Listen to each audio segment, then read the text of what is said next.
Hello বন্ধুরা, আমি দেবজানি। আমার চ্যানেলে আপনাদের আবার স্বাগত জানাই। তো আজকে আমি যে ভিডিওটা আপনাদের সঙ্গে শেয়ার করব সেটা হলো গোল কাট সায়া ড্রয়িং কিভাবে করতে হয় সেটা দেখাবো। আর তার সঙ্গে পেপারেও কিভাবে কাটিং করতে হবে সেটাও আমি দেখাবো। তো প্রথম থেকে শেষ অবধি দেখবেন, স্কিপ করবেন না। আর যদি আমার ভিডিওগুলো আপনাদের ভালো লাগে তাহলে অবশ্যই সাবস্ক্রাইব করে নেবেন আমার চ্যানেলটাকে, আর বেল আইকনটিকে প্রেস করে নেবেন যাতে প্রত্যেকটা ভিডিও আপনার কাছে সবার আগে পৌঁছাতে পারে। তো আগের ভিডিওতে আমি দেখিয়েছিলাম 6 কাট সায়া কিভাবে কাটিং করতে হয় এবং সেলাই করতে হয়। যদি চান তাহলে দেখে নিতে পারেন, ডেসক্রিপশন বক্সে তার লিংক আমি দিয়ে দেব। তো আজকে দেখা যাক কিভাবে আমি ড্রয়িংটা করি, চলুন।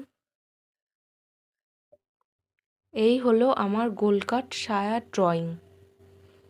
দেখুন, এখানে ঝুল রয়েছে 35 ইঞ্চি আর কোমর আছে 34 ইঞ্চি। তার সঙ্গে 2 ভাগ করা হয়েছে। যে কোনো মাপের ক্ষেত্রেই 2 ভাগ করতে হবে। তারপর যেটা বেরোবে তার সঙ্গে 1 যোগ করতে হবে। এখানে আমার 17 ইঞ্চি হয়েছে, 17 ইঞ্চির সঙ্গে 1 যোগ করে হয়েছে 18 ইঞ্চি। আর ঝুল যেটা থাকবে সেটাই নিয়ে নিতে হবে। তো এবার ড্রয়িংটা দেখুন, এখান থেকে এখান অবধি ঝুল আমি নিয়ে নিয়েছি 35 ইঞ্চি।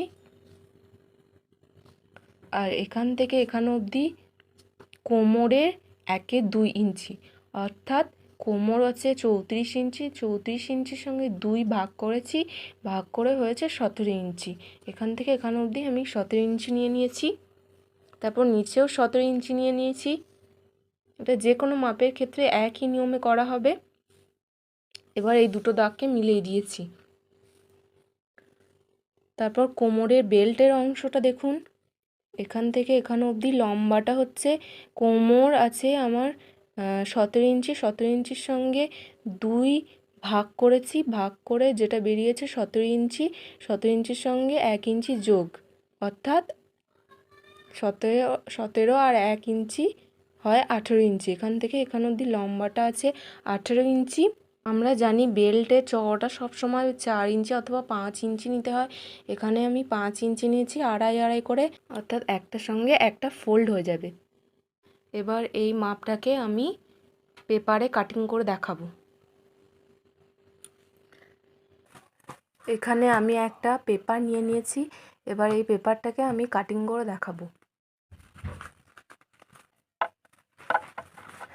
এই পেপারটাকে প্রথমে আমি 4 ভাঁজ করে নেব। 4 ভাঁজ করে নিয়েছি। এবার এখানে কোমরের বেল্টের অংশটা আমি কেটে নেব।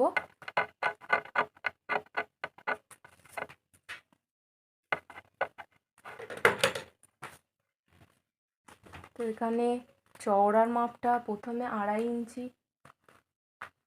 ইঞ্চি নিয়ে নিতে হবে। তারপরে লম্বার মাপটা আমি নিয়ে নেব। লম্বার মাপটা এখানে আমার আছে, লম্বার মাপটা এখানে আছে 18 ইঞ্চি। তো এখানে আমার 18 ইঞ্চি আসবে না, আমি যতটা আছে ততটাই নিয়ে নিলাম। কাপড়ে কাটিং করার সময় ততটাই নিতে হবে যতটা মাপ থাকবে। তো এখানে এতটাই আমি নিয়ে নিলাম। তারপর এদিকেও চওড়ার মাপটা নিয়ে নিতে হবে। এই দুটো দাগকে মিলিয়ে এবার আমাদের বেল্টের অংশটা কেটে নিতে হবে। তো দেখুন, বেল্টের অংশটা আমি কেটে নেব এবার।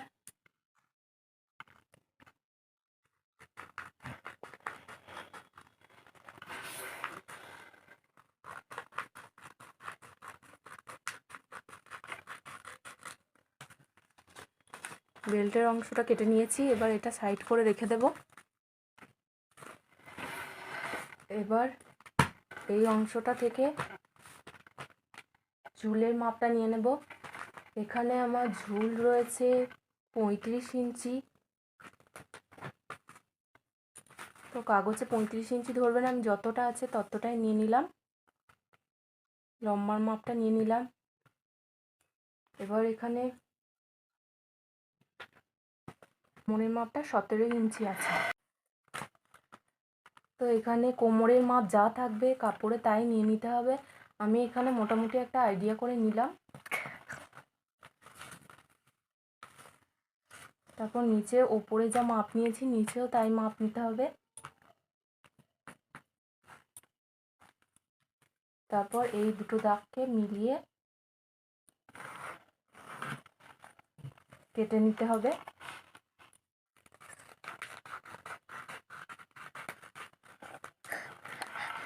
আমি কেটে নিয়েছি। এবার এটা সব সময় কিন্তু জোড়া সাইডের দিকে লম্বা মাপটা নিতে হবে। দেখুন এখানে দুটো পার্ট বেরিয়েছে।